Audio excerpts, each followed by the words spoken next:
कहानी कुर्सी की देख रहे हैं आप। बात करते हैं उत्तर प्रदेश की। उत्तर प्रदेश में अखिलेश यादव अभी गठबंधन की बैठक में वो शामिल थे। हमने आपको खबर बताई कि बहुजन समाज पार्टी की इंडिया अलायंस में एंट्री को लेकर के उन्होंने बिल्कुल ये कह दिया कि अगर बसपा की बात आप करेंगे और कांग्रेस पार्टी बहुत गलबैयां करेगी अगर बहुजन समाज पार्टी के साथ, तो हम अलायंस के बाहर चले जाएंगे। तो ये वहां की हालात हैं और ये असलियत है वहां की राजनीति की। अखिलेश यादव इस वक्त बिल्कुल एक तरफा जो है वो इंडिया अलायंस की गाड़ी दौड़ाना चाहते हैं और उसमें उनको किसी का दखल इस वक्त मंजूर नहीं है। तो ऐसे प्रदेश में कांग्रेस जैसी पार्टी, जहां से रायबरेली से अमेठी से जहां गांधी खानदान का रिश्ता रहा हो, कितनी सीटों की अपेक्षा कर सकती है? एक सीट मात्र जो है कांग्रेस पार्टी जीती, रायबरेली की सीट, और इस बार बहुत से लोगों का कहना है कि उसको भी फॉर ग्रांटेड कांग्रेस पार्टी लेकर के नहीं चल सकती। जब अमेठी राहुल गांधी हार सकते हैं तो उत्तर प्रदेश में फिर कौन सी सीट को सेफ सीट जो है वो कांग्रेस पार्टी मान करके चलेगी? जो खबर है हमारे पास वो ये कि यूपी की 80 सीटों में समाजवादी पार्टी 76 सीटों पर किसी समझौते के मूड में नहीं है। वो ज्यादा से ज्यादा 4 सीटें अपने सहयोगियों के लिए छोड़ सकती है, और मैं सहयोगी नहीं, सहयोगी प्लूरल में बात कर रहा हूं, बहुवचन में। तो इसमें अजीत जयंत चौधरी जो है, जयंत चौधरी की पार्टी भी शामिल है और कांग्रेस पार्टी भी शामिल है। 4 में आप लोग अपना कीजिए, 76 हम लड़ना चाहते हैं। कांग्रेस पार्टी वो अपने लिए जो डिमांड बताई जा रही है 15 सीटों की मांग कर रही है। 80 में वैसे 15 आप सुने तो बहुत नहीं लगता। कांग्रेस पार्टी के हालात आप जानेंगे तो आपको लगेगा कि भाई ये तो अखिलेश यादव के सामने कोई बात कहेगा तो वो कैसे रिएक्ट करेंगे। कांग्रेस की ताकत यूपी में कितनी सीटों की मानते हैं आप? देखिए, कांग्रेस पार्टी को मतलब अगर ईमानदारी से कहें तो उनको खुद पता है कि 5 सीटें अधिकतम हैं जहां पर कांग्रेस पार्टी इस गठजोड़ के बाद लड़ाई में आ सकती है। अगर सचमुच समाजवादी पार्टी और बहुजन समाज पार्टी अपनी ताकत पर आ गई तो रायबरेली किसी कीमत पर नहीं जीत सकती। किसी कीमत मतलब किसी कीमत। यह मैं क्यों कह रहा हूं? अमेठी और रायबरेली दोनों जगहों पर आप विधानसभा उठाकर देख लीजिए। कांग्रेस भले लोकसभा जब जीत भी जाती थी, मैं 2019 छोड़िए जब वो हार गए, 14 की बात कर रहा हूं, तब भी वहां 3 सीटें 4 सीटें वो किसकी होती थी? समाजवादी पार्टी की होती थी। बची सीटें भारतीय जनता पार्टी के पास होती थी। एकाध विधायक कोई कांग्रेस के पास चला आता था। और अब तो वो जो एकाध विधायक वाली सीट है वो भी जो अदिति सिंह है वो भारतीय जनता पार्टी में जा चुकी हैं। योगी जी के गुणगान करते थक नहीं रही। तो मुझे लगता है कि जो कांग्रेस के पास विकल्प है वो ये है कि 4 से 5 सीटों पर वो समाजवादी पार्टी को तैयार करा पाए। लेकिन समाजवादी पार्टी जब कहती है कि हम 76 सीटें लड़ेंगे तो वो अव्यवहारिक दूसरे लिहाज से होता है। क्या वो किसी और को कोई सीटें देने को तैयार नहीं? क्या जयंत चौधरी की पार्टी को 2 सीटें भी नहीं देना चाहती? मुझे लगता है कि अगर आप व्यवहारिक देखें और उसमें बहुजन समाज पार्टी को शामिल नहीं होते हुए देख रहे हैं तो 70-10 बिल्कुल व्यवहारिक है। इससे ज्यादा की उम्मीद कांग्रेस को करनी नहीं चाहिए। हालांकि कांग्रेस पार्टी जो अभी बार्गेन कर रही है, उनके नेता जो कह रहे हैं वो 2009 की बात करते हैं। जी हां, बिल्कुल। जिस 2009 में कांग्रेस पार्टी ने 21 सीटें जीत ली थी और उनको लगा कि हमने चमत्कार कर दिया, तो वो फिर गिनाना शुरू करते हैं कि यहां यहां हमारा आधार है। लेकिन 2009 से 2024 में बहुत गंगा यमुना में पानी बह चुका है और अब तो सबको पता है कि इधर क्या पानी एकदम सूख गया है, वहां गुंजाइश है नहीं, जितने में है उतने में ही आपस में एक दूसरे का काम चलाना है। नहीं, लेकिन 2009 क्यों कहेगी कांग्रेस पार्टी, ये समझ में नहीं आता। यूपी जैसे राज्य में भाई आप 14 साल पुरानी बात कर रहे हैं। अब राहुल गांधी को लेकिन आपको क्योंकि क्रेडिट देना है तो फिर आप 2009 ही दे सकते हैं और कुछ दे नहीं सकते यूपी जैसे राज्य में। देखिए, उत्तर प्रदेश में भले ही कांग्रेस 2009 का जीत लेके चले, लेकिन कांग्रेस का जो प्रदर्शन 2014 और 2019 में रहा है उत्तर प्रदेश के अंदर, उसे भी समाजवादी पार्टी को नजरअंदाज नहीं करना चाहिए। भले ही 2014 में 2 सीटें मिली और 2019 के अंदर अमेठी हार गई, 1 सीट रही, लेकिन कांग्रेस की 8 से 9 सीटें ऐसी थी जहां कांग्रेस को 3 लाख के करीब वोट मिले और वो सेकंड नंबर पर रही थी। आप सहारनपुर की सीट देखते हो, इमरान मसूद ने बहुत वहां टक्कर दी थी। लखनऊ में 3 लाख के करीब वोट मिले थे कांग्रेस के उम्मीदवार को। गाजियाबाद में अगर आप देखोगे तो राजबरेली में 3.25 लाख के करीब वोट लिए थे। मुझे लग रहा है समाजवादी पार्टी ये सोचती है कि कांग्रेस को हम 2 या 4 सीटें दे देंगे और बाकी जगह हम चुनाव जीत जाएंगे। यह समाजवादी पार्टी की गलतफहमी है। कांग्रेस भले ही 2019 में 1 सीट जीती हो, लेकिन आज भी कांग्रेस 7 से 8 सीटें में भारतीय जनता पार्टी को कड़ी टक्कर देने की चुनौती में रही थी। और अगर समाजवादी पार्टी और अगर बसपा बाद में मिल जाती है तो निश्चित रूप से कांग्रेस वहां पर एक बेहतर प्रदर्शन करने की स्थिति में हो सकती है। और समाजवादी पार्टी को वहां की वास्तविकता को देखना चाहिए कि कांग्रेस भले ही 1 सीट जीती हो, लेकिन 7 से 8 सीटें ऐसी है जहां कांग्रेस बहुत मजबूत विपक्ष के रूप में है और भारतीय जनता पार्टी को अच्छी चुनौती दे सकती है।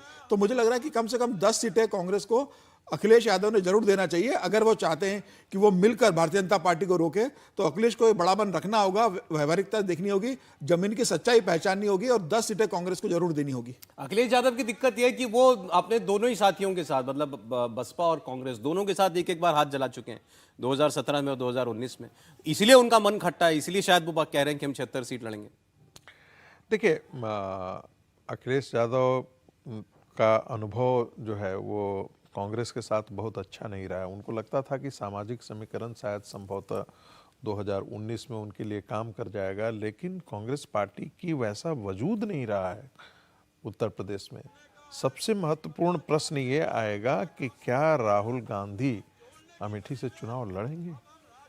क्या कांग्रेस पार्टी, यदि वो दोबारा हार जाते हैं तो फिर क्या मैसेज जाएगा देश के लिए? या कांग्रेस पार्टी के युवराज के बारे में कौन सा जो है वो चित्रण टेलीविजन मीडिया, सोशल मीडिया में कैसा आएगा? शेर के तौर पर उनका आकलन किया जाएगा या गिद्धड़ के तौर पर आकलन किया जाएगा? मुझे लगता है कि आज के दिन में अमेठी उनके लिए सेफ सीट नहीं रह गई है। राहुल गांधी वायनाड से ही चुनाव लड़ेंगे और अन्य जगह नहीं जाएंगे, ऐसा मेरा मानना है। और जहाँ तक रायबरेली की सीट है, यदि ये सही है कि यदि अखिलेश यादव और समाजवादी पार्टी के से कहीं पर परोक्ष या प्रत्यक्ष समर्थन नहीं मिलता है तो वो भी 20 सीटें आज के दिन में जीत पाना उनके लिए बहुत मुश्किल है। पहले भी विधानसभाओं में जो है वो भारतीय जनता पार्टी अच्छा कर जाती थी, तो लोकसभा चुनाव में और इस बार की सूरत तो बहुत बदली है। उत्तर प्रदेश में यदि आप अच्छे लोगों से बात कीजिए समाजवादी पार्टी के, उनसे कहिए कि चुनाव में क्या पैसा लगाने के लिए तैयार हो, तो कहता है इस बार तो रिस्क लेने की है, नहीं मिले ज़्यादा अच्छा है, नहीं लड़े वो ज़्यादा है। ये तो समाजवादी पार्टी की। कांग्रेस पार्टी के पास क्या 10 लोग चुनाव लड़ने के लिए उत्तर प्रदेश में हैं क्या आज के दिन में? ये बहुत महत्वपूर्ण सवाल है। हालांकि पिछली बार कई ऐसी सीटें थी जहां पर वो सेकंड थे, रनर के तौर पर थे, लेकिन समाजवादी पार्टी वो जमीन फिर से उनको नहीं देना चाहती है। समाजवादी पार्टी चाहती है कि वो उनको, कांग्रेस को और जितना ज़्यादा समेट करके छोड़ दे। तो मुझे नहीं लगता है कि निगोशिएशन, अच्छा हालांकि ये बड़ा अव्यवहारिक सा दिखता है कि हम 76 सीट पर लड़ेंगे, ये मैं इनसे सहमत हूँ, लेकिन होता क्या है कि जब बार्गेन आप करने जाते हैं ना तो स्टार्ट यहीं से किया जाता है। समाजवादी पार्टी अच्छी तरीके से जानती है कि वो 76 सीटों पर नहीं लड़ेगी, उसको कंसेशन देना पड़ेगा, कांग्रेस को भी देना पड़ेगा, और बीएसपी आती है तो उसे भी निगोशिएट करके उसको सीटें देने पड़े। मुझे ऐसा लगता है कि 60 सीटों पर भी यदि समाजवादी पार्टी ठीक से चुनाव लड़ती है तब भी बहुत उसके लिए एक शानदार, जिसको समन्वय हम कह सकते हैं कि है, होगा। लेकिन और कांग्रेस पार्टी 10 सीटें मांगे आज के दिन में, मुझे लगता है कि यह भी व्यवहारिक नहीं रह गया है कांग्रेस पार्टी के लिए। लेकिन मेरा इसमें ये जोड़ना है कि समाजवादी पार्टी को अपनी हैसियत भी अब देखना चाहिए। आज 5 सांसद थे आपके, आप 3 रह गए। आप अपने गढ़ हार गए, आजमगढ़ आप हार गए, रामपुर लोकसभा सीट आप हार गए, आप खुद 3 पे आके टिक गए हो और आप कहते हो कि हम 76 सीटों पे लड़ेंगे। उनकी हैसियत भी उनको देखना चाहिए कि जो उनके मजबूत गढ़ थे वो भारतीय जनता पार्टी से वो गवा चुके, तो अकेले की दम पर लड़के वो समीर साहब, दिक्कत ये ना कि वो तुलना बीजेपी से तो कर ही नहीं रहे ना, अभी तो वो कांग्रेस से तुलना कर रहे हैं। बिल्कुल नहीं, और एक जो बात व्यवहारिक समझिए, ये ठीक है, ऐसे कहेंगे तो भाई 2 सीटें जब कांग्रेस की थी तो इनकी भी कौन सी थी, 5 ही सीटें थी। तो ऐसे तो जब इनकी 1 सीट है तो बहुजन समाज पार्टी की 10 सीटें हैं, लेकिन वो समीकरण था। आज का समीकरण कहां खड़ा है? आज का समीकरण यह है कि उत्तर प्रदेश में समाजवादी पार्टी के पास एक बड़ा वोट बैंक है, कांग्रेस पार्टी के पास वोट ही नहीं है, कहीं ऐसे नेता नहीं जो खड़े हो पाए। और मैं तो कहता हूं क्या 10 सीटों पर उसके दमदार प्रत्याशी दिखते हैं? वो भी नहीं दिखते हैं। ऐसे में यह मुश्किल होगी कि कैसे कह दिया जाए कि आपको 10 सीटें दे देंगे। हाँ, यह बात सही है कि जब आप 76 कह रहे हैं तो कहीं 65, कहीं 70, कहीं 60, उस पर आकर बातचीत बन सकती है। वो होता क्या है ना कि सौरभ जी, जब हम लोग निगोशिएशन पढ़ाते हैं तो हम लोग ऐसा ही लगता है बड़ा डिफिकल्ट सिचुएशन पहले प्रेजेंट कर देते हैं सामने वाले के लिए, क्योंकि जब मीडिएट होते आएगा तो कहेगा कि अच्छा नहीं, इतने पर हम तैयार हो जाते हैं। देखिए, तो दे ही नहीं रहा था, इतना तो मिल गया। जो निगोशिएट करने वाला है उसको भी लगेगा कि थोड़ा सा हमको अचीवमेंट हुआ है कि हम वहाँ 3 सीटें दे रहा था, अब 7 सीटें 8 सीटें दे रहे। लेकिन सबसे महत्वपूर्ण सवाल है क्या 8 सीटें भी आज के दिन में कांग्रेस पार्टी जीतने का जज्बा रखती है, क्षमता 1 सांसद 2 विधायक। अच्छा, अब एक ऐसे राज्य की हम लोग बात कर लेते हैं जहां गठबंधन के साथियों में कांग्रेस पार्टी नंबर 1 यहां पर है, वो है महाराष्ट्र। महाराष्ट्र में ये कांग्रेस की अपनी करनी की वजह से नहीं, बाकी दूसरे दलों की अपनी कमजोरियों की वजह से ऐसा हुआ है, क्योंकि एनसीपी अब जिस कगार में पहुंच गई, शिवसेना उद्धव ठाकरे किस कगार में पहुंच गई है, उस वजह से आपको कांग्रेस पार्टी का कद वहां पर बहुत उन दोनों की तुलना में बड़ा लगता है। महाराष्ट्र की खबर 48 सीटों वाला यूपी के बाद सबसे बड़ा राज्य है, और महाराष्ट्र में फिर वही बात, अब उद्धव ठाकरे जो हैं वो भी 2019 जब भाजपा साथ थी, वो 14 और 19 में उनका आंकड़ा लगभग बराबर ही था, तो वो चाहते हैं कि 23 सीटें 48 में से वो उनको लड़ने के लिए मिले। एनसीपी सबसे 25 सीट लड़ना चाहती है, कांग्रेस पार्टी कहती है हम लगभग 30 सीट लड़ने की हैसियत यहां पर रखते हैं। बाकी आपको अंदर की बात जो है वो समीर जी बताएंगे महाराष्ट्र की। उद्धव ठाकरे का दावा तो ऑन रिकॉर्ड है, बहरहाल 10 सेकंड में एक बार उनको भी सुन लेते हैं, मैं आता हूं फिर। संजय राउत। हम 23 सीटें इसलिए लड़ेंगे कि हम हमेशा इतने सालों से महाराष्ट्र में हमारा 23 का आंकड़ा है और हम 23 सीटें जरूर लड़ेंगे। 10 सेकंड में 2 बार जरूर लगा दिया उन्होंने, लड़ेंगे जरूर पे विशेष जोर था उनका। देखिए, राजस्थान महाराष्ट्र एक ऐसा प्रदेश है जहां कांग्रेस अपने क्षेत्रीय ताकतों को आंखें दिखाने की स्थिति में, और नाना पटोले तो जो अध्यक्ष है महाराष्ट्र के, वो तो कहते ही हैं कि भाई शरद पवार से कहते हैं कि आपकी पार्टी आपकी आंखों के सामने लुट गई, और उद्धव ठाकरे से कहते हैं आपकी पार्टी भी आंखों के सामने लुट गई। हमारी पार्टी देखो, हमारा एक भी विधायक नहीं टूटा, हम तो महाराष्ट्र में सबसे मजबूत है, तो सबसे ज्यादा सीटों पर तो हम लड़ेंगे। महाराष्ट्र के अंदर बेसिकली इनके अंदर ही आपस में एका नहीं हो पा रहा है। उद्धव ठाकरे कहते हैं कि शरद पवार आधे भतीजे के साथ है, आधा कांग्रेस के साथ है, तो इसे आधे अधूरे शरद पवार को हम साथ में लेकर चुनाव कैसे लड़े। वहीं दूसरी तरफ कांग्रेस के लिए कहा जाता है कि कांग्रेस चुनाव लड़ने की स्थिति में नहीं है पश्चिम महाराष्ट्र की तरफ, मराठवाड़ा की तरफ, जहां हमारा मजबूत राष्ट्रवादी कांग्रेस का गढ़ रहा है, तो शरद पवार कहते हैं वहां ज्यादा सीटों पे हम लड़ेंगे। शिवसेना का कहना है कि मुंबई, ठाणे, कल्याणी हमारा एरिया, यहाँ लंबे समय से मजबूत रहे, तो यहाँ हम चुनाव लड़ेंगे। 48 सीटों को ये कैसे बांटेंगे, इनके सामने सबसे बड़ी चुनौती यही है। शिवसेना ने तो कह दिया, पहले भी कहा, संजय राउत ने कहा, उसके पहले भी संजय राउत कह चुके हैं कि भाई 23 सीटों पे हम लगातार लड़ते रहे भारतीय जनता पार्टी के साथ गठबंधन में, 23 सीटों पे हमारा बहुत स्ट्रांग संगठन है, तो 23 सीटों तो हम छोड़ेंगे नहीं, उससे एक कम सीट हम लड़ेंगे नहीं। शरद पवार कह रहे हैं कि बाकी कांग्रेस के साथ जब मैं लोकसभा चुनाव लड़ता रहा हूं तो आधी आधी सीटों पे हम लड़ते रहे, तो मैं 26 सीटें के नीचे मानूंगा नहीं, 26 सीटें मुझे चाहिए। तो अब अगर शिवसेना 23 और शरद पवार 26 ले लेंगे तो कांग्रेस के पास क्या बचेगा चुनाव लड़ने के लिए। तो सबसे बड़ी समस्या इनके पास महाराष्ट्र में सीटों बंटवारे को लेकर आने वाली। लेकिन वहां से अंदर की एक खबर यह है कि वहां पर उद्धव ठाकरे ने और कांग्रेस ने शरद पवार को लगभग खारिज कर दिया महाराष्ट्र के अंदर, और बेसिक रूप से इन लोगों ने आपस में 48 सीटें बांट ली है।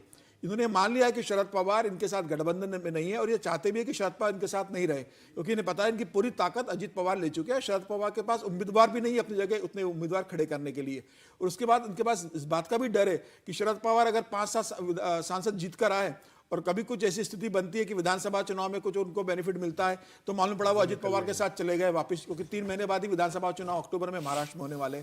तो इसलिए शिवसेना का कहना है और कांग्रेस का कहना है कि शरद पवार को माइनस करके हम सीटों का डिस्ट्रीब्यूशन करते हैं, जिसके लिए राहुल गांधी फिलहाल तैयार नहीं। उद्धव ठाकरे ने ये बात कहा भी, लेकिन राहुल गांधी शरद पवार को छोड़ना नहीं चाहते। इससे दो खबरें इससे जुड़ी हुई जो आपने बात कही अभी, कि एक तो इंडिया गठबंधन की बैठक वाले दिन, उससे पहले उद्धव ठाकरे और राहुल गांधी की मुलाकात हुई थी।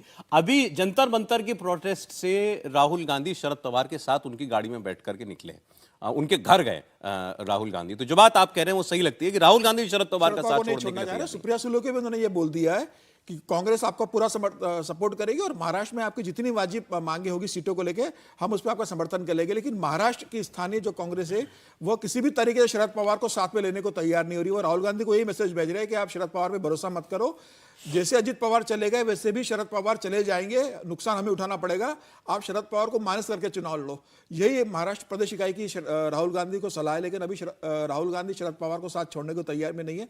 देखते सीटों बंटवारे में कैसे शरद पवार को एडजस्ट करते हैं। तो राहुल गांधी क्या पार्टी के हित के खिलाफ शरद पवार पर दाव लगाने के लिए तैयार है?